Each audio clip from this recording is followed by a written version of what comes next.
Hello viewers, আসসালামু আলাইকুম। মাইক্রোটেক চ্যানেলের পক্ষ থেকে আপনাদেরকে স্বাগতম। ভিউয়ার্স, আগের ভিডিওতে আমরা অ্যাভোমিটারের ব্যবহার সম্পর্কে জেনেছি এবং কিভাবে ইলেকট্রনিক্স পার্টস পরিমাপ করতে হয় সেগুলো আমরা বিস্তারিত জানছি। তো ভিউয়ার্স, আশা করি আপনারা কিছুটা হলেও উপকৃত হয়েছেন এবং আমাদের ভিডিওতে যদি কোনো সমস্যা হয়ে থাকে বা আপনারা বুঝতে না পারেন তাহলে আমাদের কমেন্ট বক্সে জানিয়ে রাখবেন। আমরা আপনাদের যথাযথ উত্তর দেওয়ার চেষ্টা করব। তো ভিউয়ার্স, আপনারা জানেন বর্তমান এলইডি টেলিভিশনের চাহিদা অনেক বেশি, কিন্তু এই টেলিভিশন সম্পর্কে আমরা অনেকেই ভালো জানি না। আমরা আমাদের চ্যানেলে মূলত এলইডি টেলিভিশনের সার্ভিসিং নিয়ে আলোচনা করব এবং এলইডি টেলিভিশনের সমস্যা নিয়ে আলোচনা করব। ভিউয়ার্স, আমাদের সাথেই থাকবেন, আমাদের চ্যানেলটি সাবস্ক্রাইব করে রাখবেন এবং আমাদের চ্যানেলের সকল ভিডিও পেতে বেল আইকনে ক্লিক দিয়ে রাখবেন যাতে আমাদের ভিডিওগুলো সবার আগে আপনি পেয়ে যান। তো ভিউয়ার্স, দেখেন, এটা একটা এলইডি টেলিভিশনের পিসিবি, 24 ইঞ্চি এলইডি টেলিভিশনের পিসিবি। তো এতে অনেক গুরুত্বপূর্ণ পার্টস ব্যবহার করা হয়েছে। তো ভিউয়ার্স, এই পিসিবি নিয়ে আমরা অনেক বিস্তারিত আলোচনা করব, পার্ট বাই পার্ট আলোচনা করব। আমাদের সাথেই থাকবেন। তো ভিউয়ার্স, আজকে আমরা এর কিছু গুরুত্বপূর্ণ পার্টস নিয়ে আলোচনা করব। এগুলো ভালো কিনা মন্দ বা এগুলোর কাজ কি, এগুলো নিয়ে আজকে আলোচনা করব। তো ভিউয়ার্স, প্রথমে আমরা চলে যাই এর একটি গুরুত্বপূর্ণ পার্টস, এটি হচ্ছে মসফেট। এই পিসিবিটিতে মসফেট ব্যবহার করা হয়েছে টিকে 5P65W, এটা মার্কেটে পাওয়া যায়। তো ভিউয়ার্স, এটা আজকে আমরা মেপে দেখব এবং আমরা জানি মসফেটের কাজ হচ্ছে সুইচিং করা। এটা কীভাবে সুইচিং করে এটা আপনাদেরকে মিটারের সাহায্যে মেপে দেখাবো। তো ভিউয়ার্স, আপনাদের বোঝার স্বার্থে প্রথমে আমরা এর সিম্বলটা খাতায় এঁকে আপনাদেরকে দেখাবো।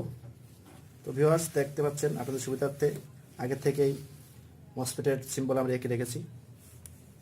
তো দেখব কিভাবে এটি মিটারের মাধ্যমে আমরা বুঝবো যে ভালো কি খারাপ।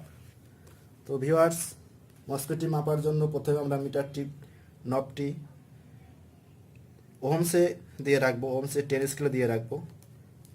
তারপরে আমরা মিটারের পজিটিভ প্রান্ত মসফেটের, তো ভিউয়ার্স আমরা জানি মসফেটের 3টা লেগ থাকে, একটা হচ্ছে ড্রেন, একটা সোর্স, একটা গেট।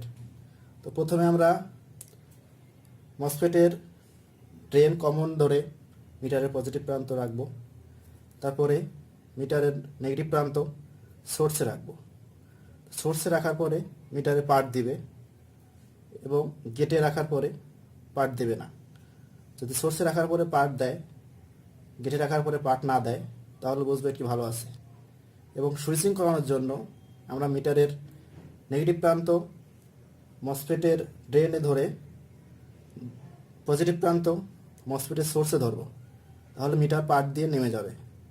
যদি পার্ট দিয়ে নেমে যায় তাহলে বুঝতে হবে এটা সুইচিং হচ্ছে, এটা ভালো আছে।